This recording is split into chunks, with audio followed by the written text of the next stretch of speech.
रहे हैं। एक दिन ऐसा आएगा कि भोगों को भोगते भोगते वो भोग हमारा ही भोग लगा देंगे, पता नहीं चलेगा। एक व्यक्ति जैसे मान लो सिगरेट पी रहा है, अब वो क्या सोच रहा है, अपने आप में ही खुश हुआ जा रहा है कि मैं तो इतनी महंगी सिगरेट पीता हूँ, मतलब मैं इतना बढ़िया भोग भोग रहा हूँ, मैं 100 रुपए की एक सिगरेट पीता हूँ, परंतु वो सिगरेट नहीं पी रहा, वो सिगरेट उसको पी रही है। भोगा न भुक्ता वैमेव भुक्ता।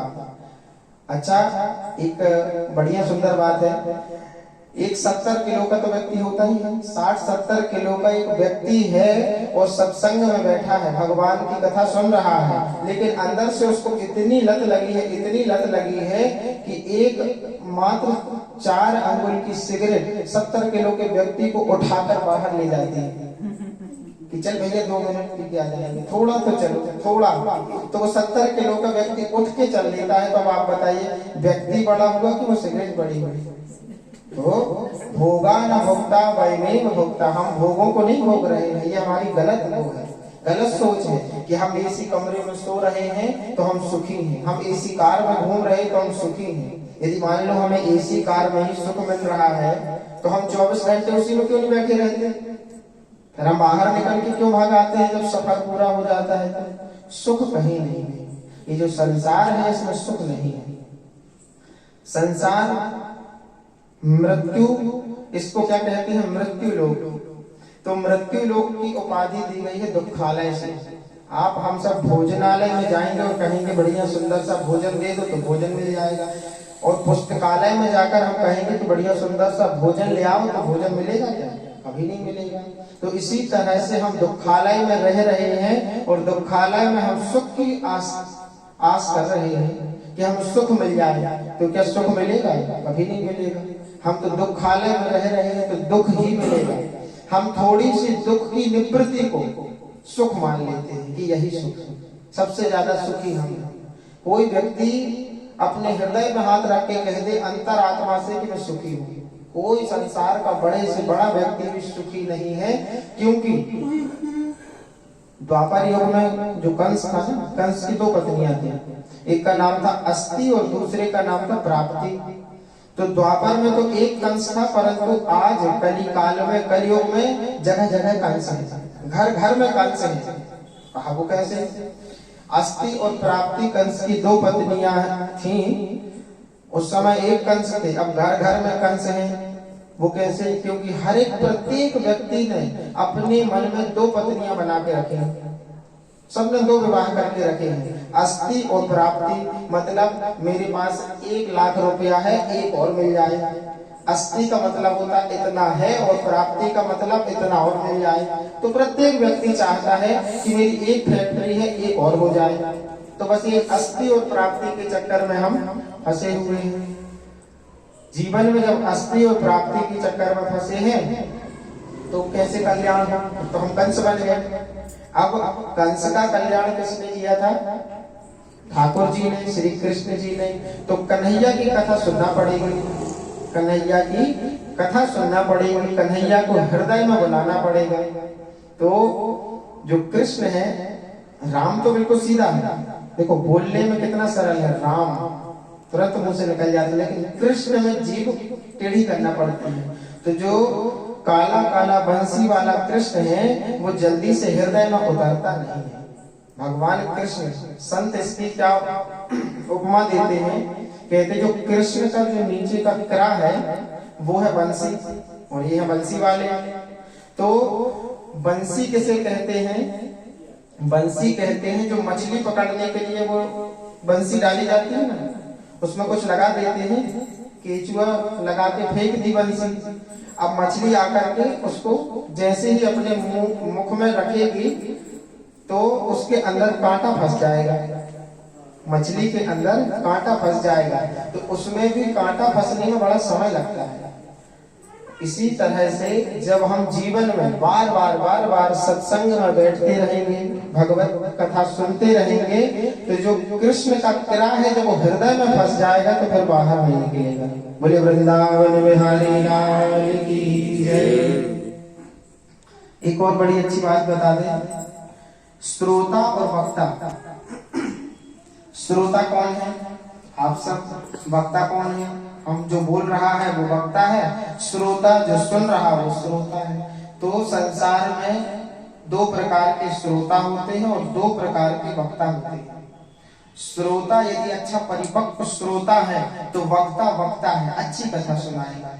देखिएगा लोग सुन रहे हैं, मन लग रहा है तो अच्छी कथा सुनाए। श्रोता यदि श्रोता है तो वक्ता वक्ता है। श्रोता सो गए हैं तो वक्ता फिर वक्ता, वो तो बक बका के अपना चला जाएगा।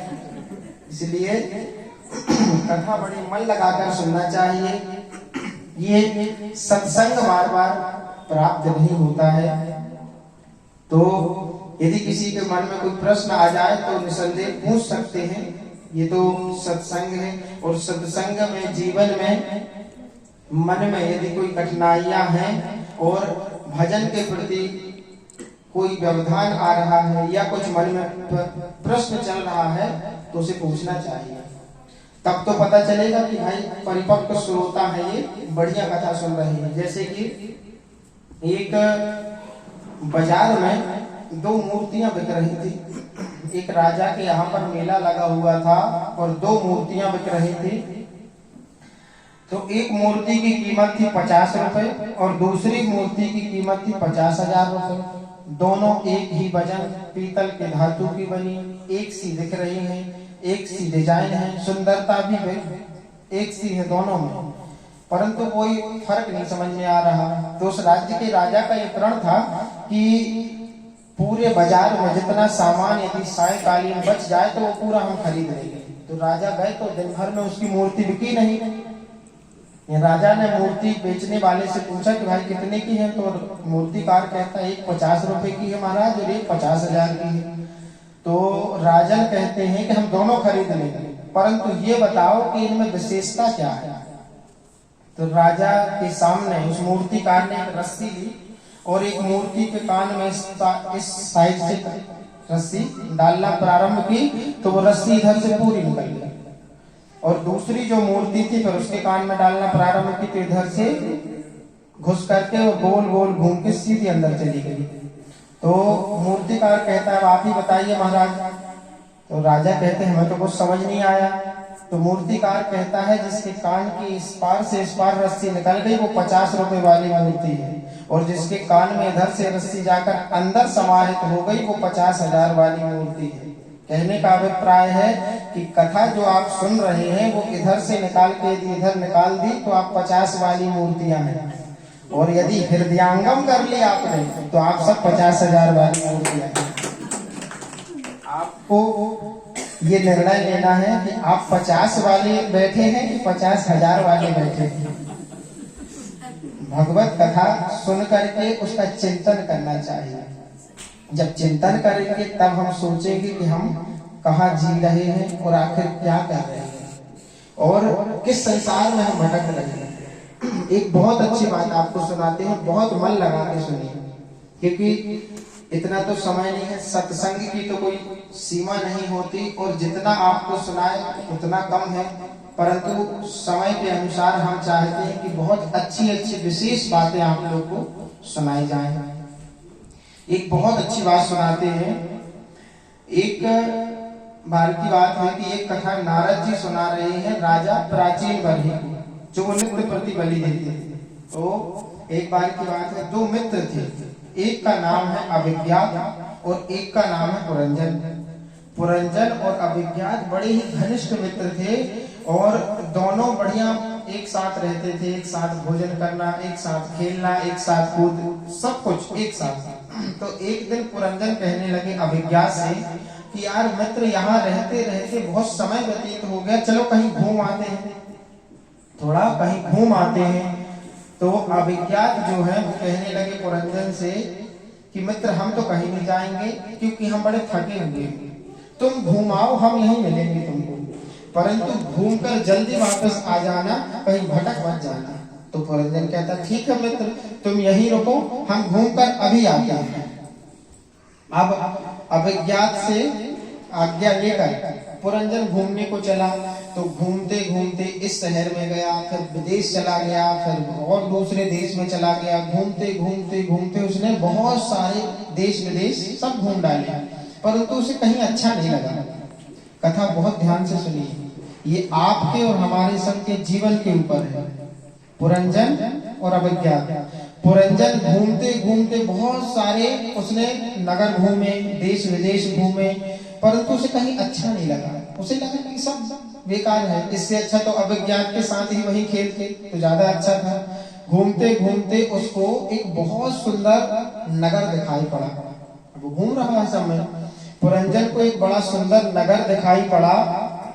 उसने सोचा कि इतने देश विदेश घूमे, इतना सुंदर नगर तो कभी दिखा ही नहीं, चलो इसके अंदर चल के देखते हैं आखिर क्या है नगर में। जैसे ही नगर में प्रवेश किया पुरंजन ने, तो उसने देखा कि एक 9 दरवाजे वाला बहुत सुंदर महल बना हुआ है, बड़ा सुंदर महल है। अब पुरंजन ने सोचा ये तो बड़ा सुंदर महल है, इस नगर में हमें लग रहा है कि सबसे सुंदर यही महल है, तो चलो अब इसके अंदर भी देख लेते हैं आखिर इसमें क्या है। तो पुरंजन जब उस 9 दरवाजे हैं, उस महल के चारों तरफ 9 दरवाजे, 9 दरवाजे वाले महल में जब पुरंजन प्रवेश हुआ तो बढ़िया सुंदर सरोवर, झरने, बड़ा अच्छा लगा उसको कि अरे इतना सुंदर नगर, और इतने सुंदर नगर में इतना सुंदर महल तो हमने कभी देखा ही नहीं, बड़ा अच्छा है, चलो और सैर कर लेते हैं। जब घूमते घूमते थोड़ा आगे बढ़ा तो उसको एक बड़ी सुंदर राजकुमारी दिख गई। राजकुमारी चली आ रही है, उनके साथ 10 सैनिक हैं, 10 सैनिक हैं, वो एक सेनापति आगे आगे चल रहे हैं, और राजकुमारी की रक्षा करने वाला एक 5 फन का नाग भी है, जो राजकुमारी के सिर के ऊपर रक्षा कर रहा है और पीछे पीछे चल रहा है। अब पुरंजन ने राजकुमारी को देखा तो बिल्कुल मोहित हो गया, तो बड़ी सुंदर राजकुमारी है, लगता इन्हीं का ही महल है। तो पुरंजन ने राजकुमारी से कहा, अरे देवी आप तो बड़ी सुंदर है। तो पुरंजन, जो राजकुमारी थी, वो पुरंजन को डांटती है और कहती है, अरे